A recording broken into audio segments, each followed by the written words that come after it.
আচ্ছা, সারা বছর যদি দুর্গাপুজোর মজা নিতে চান তাহলে অবশ্যই মাঝে সাঝে একবার রবীন্দ্র সরোবরের 3 নম্বর গেট দিয়ে ঢুঁ মারতে পারেন। এখানে মনোরম পরিবেশের সাথে সাথে রয়েছে মা দুর্গার আবির্ভাব।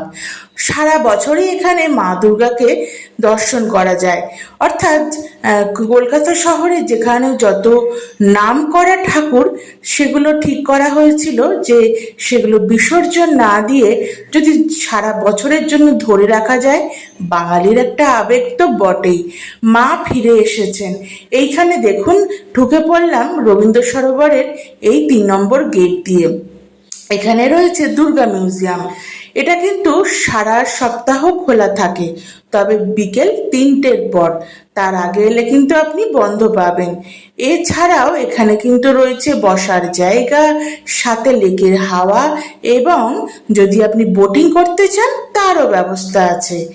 এখানের ভিতরে ঢুকে দেখে নিলাম বিভিন্ন বছরের বিভিন্ন মা দুর্গার নানান রকম রূপ। কি অসাধারণ যে লাগছিল, মনে হচ্ছিলই না যে এবার থেকে শুধুমাত্র ওই 4 দিনের জন্য অপেক্ষা করে থাকতে হবে।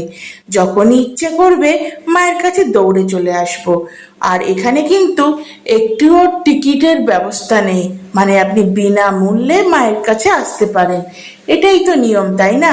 সন্তান মায়ের কাছে আসবে, তার জন্য মূল্য দিয়ে, এটা কিন্তু শুনতে বড্ড খারাপ লাগে। তাই এখানে আমাদের মাননীয় মুখ্যমন্ত্রী এটাই স্থাপন করেছেন যে বিনামূল্যে যখন খুশি আপনি মায়ের দর্শন করতে পারবেন।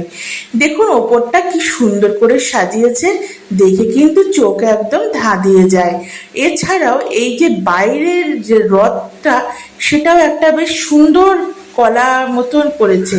এই দেখুন, এই ঠাকুরটাও কিন্তু কোনো এক বছরে ফার্স্ট হয়েছিল, তবে এখন কিন্তু ভগ্নদশায়। সেটা খুবই স্বাভাবিক। যদিও আমার এই ব্লগটা আপনাদের কেমন লাগলো, ভালো লাগলে একটা লাইক শেয়ার কমেন্ট করে পাশে থাকবেন। টাটা।